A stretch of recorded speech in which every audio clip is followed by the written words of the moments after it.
Good morning student. आज इस topic को वाइंड अप करते हैं, ख़त्म करते हैं इस टॉपिक को। ठीक है, तो क्योंकि छोटे छोटे पॉइंट है जिनके बेसिस पे क्वेश्चन आते हैं, कोई ज़्यादा डीपली क्वेश्चन नहीं आता इससे। तो केमिकल इक्विलिब्रियम के लिए अब देखो, अब हम बात करेंगे इक्विलिब्रियम कांस्टेंट की। अब हम बात करेंगे किसके? इक्विलिब्रियम कांस्टेंट की। इक्विलिब्रियम कांस्टेंट होता क्या है? इक्विलिब्रियम कांस्टेंट होता क्या है?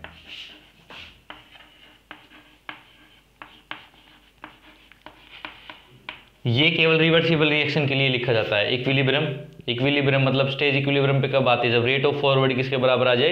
रेट ऑफ बैकवर्ड के। मान लो कोई रिएक्शन है N1A plus N2B।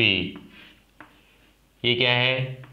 Forward reaction का रेट कांस्टेंट, बैकवर्ड का N3C प्लस N4D।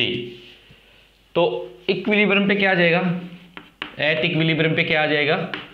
जो रेट ऑफ फॉरवर्ड है वो किसके बराबर आ जाएगा? रेट ऑफ बैकवर्ड के। आप केमिकल काइनेटिक्स के अंदर देखोगे रेट ऑफ फॉरवर्ड कैसे लिखा जाता है। जो रेट कांस्टेंट है फॉरवर्ड का KF A की पावर N1 B की पावर स्टोइचियोमेट्रिक कोएफिशिएंट मतलब N2। आगे जाओ, K बैकवर्ड का कैसे लिखा जाएगा? रेट कांस्टेंट बैकवर्ड का C इसकी पावर 3 D इसकी पावर 4। इक्विलिब्रियम पे क्या हो जाएगा ये? अब K फॉरवर्ड इक्विलिब्रियम पे रेट कांस्टेंट जो होता है, इक्विलिब्रियम कांस्टेंट होता है, K इक्विलिब्रियम होता है, वो बराबर होता है K forward by K backward के। ठीक है, यहाँ से K forward by K backward आ जाएगा रिएक्शन 1 से, क्योंकि फॉरवर्ड के यहाँ ले आओ, बैकवर्ड को इसके नीचे ले आओ। K forward by K backward आ जाएगा, ये नीचे चला जाएगा, जो ये टर्म है ये नीचे चली जाएगी, और ये किसके नीचे आ गया? फॉरवर्ड के। तो वहाँ देखो ये क्या आ जाएगा?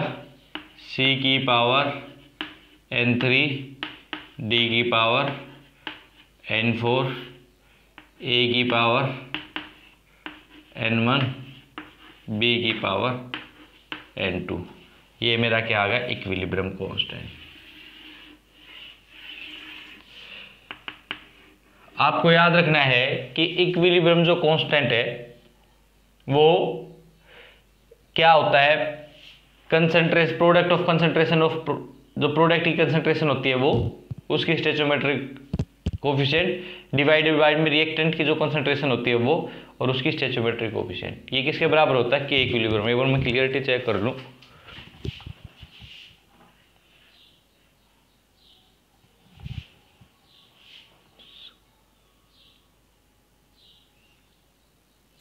हाँ ठीक है, अब देखो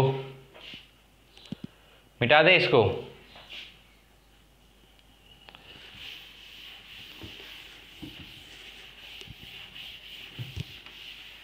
अब जो K इक्विलिब्रियम है, K इक्विलिब्रियम जो है उसको हम दो तरह से लिख सकते हैं।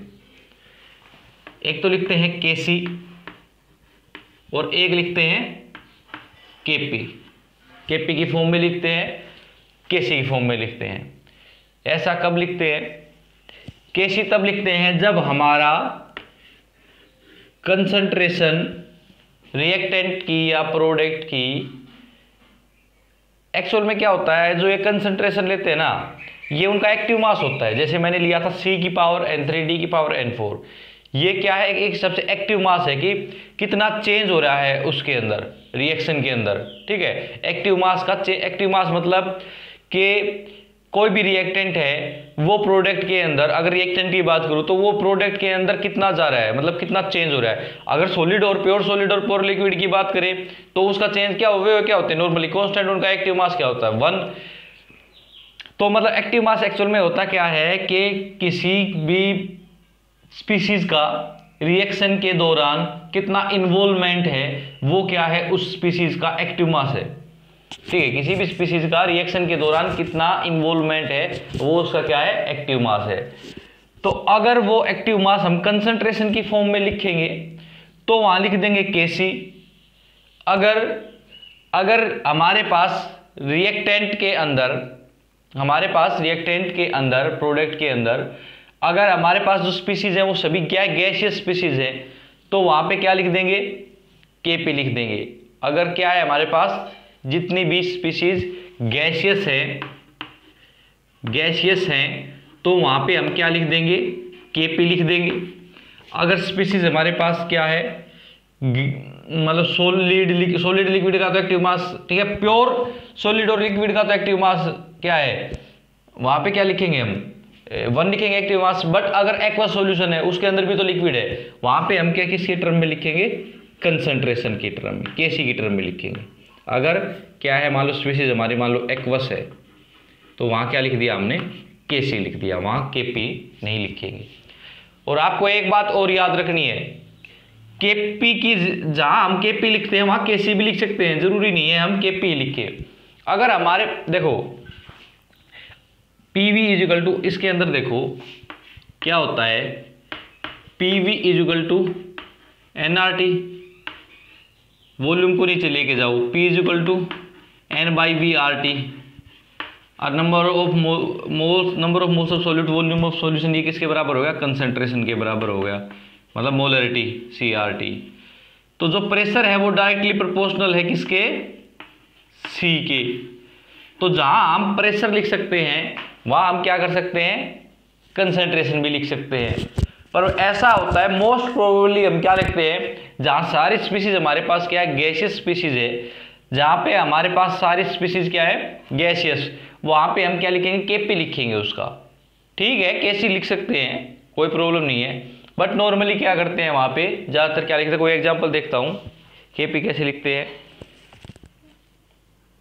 हाँ, अब देखो मान लो कोई रिएक्शन है, यहाँ इजी के नीचे लिखो 2HI gas equal H2 plus I2। अगर मैं इसका लिखूं, क्या लिखूं रिएक्शन का, K इक्विलिब्रियम, तो वहां क्या लिख दूंगा, Kp लिख दूंगा, क्योंकि गैस की स्पीसीज है। मान लो प्रोडक्ट की कंसंट्रेशन H2, स्टोइचियोमेट्रिक कोएफिशिएंट क्या है, 1 है, I2 1 है, HI इसकी पावर क्या लिख दूंगा 2। पर सॉरी, ये कंसंट्रेशन की टर्म में, मैंने केस की टर्म में लिख रहा था, प्रेशर की टर्म में, Kp की बात कर रहा हूँ ना, तो ये सारे प्रेशर की टर्म में आ जाएगा। जैसे pressure of H2 into pressure of I2, ठीक है, प्रेशर ऑफ HI और 2, ये क्या लिख दिया मैंने, Kp। और यहाँ कोई कंपलसरी नहीं है कि हम यहाँ Kp भी लिखें, Kp ही लिखेंगे।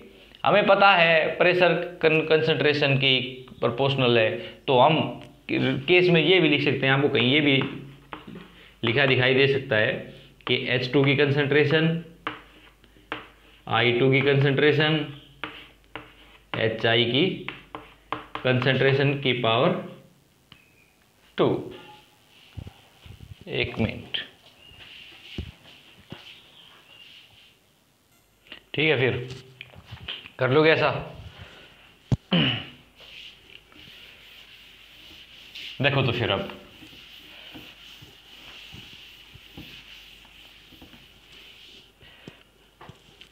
अगर मान लो मेरे पास कोई एक्वस का है रिएक्शन NH4OH, ये किसकी, एक्वस की फॉर्म की। अब देखो NH4 positive aqueous plus OH negative aqueous, तो हम यहाँ पे क्या नहीं लिख सकते, Kp नहीं लिख सकते, यहाँ पे क्या नहीं लिख सकते, Kp नहीं लिख सकते, क्योंकि ये लिक्विड का सॉल्यूशन है, एक्वस सॉल्यूशन है। तो यहाँ पे केवल और केवल क्या लिखेंगे, Kc लिखेंगे। क्या होगा, NH4 पॉजिटिव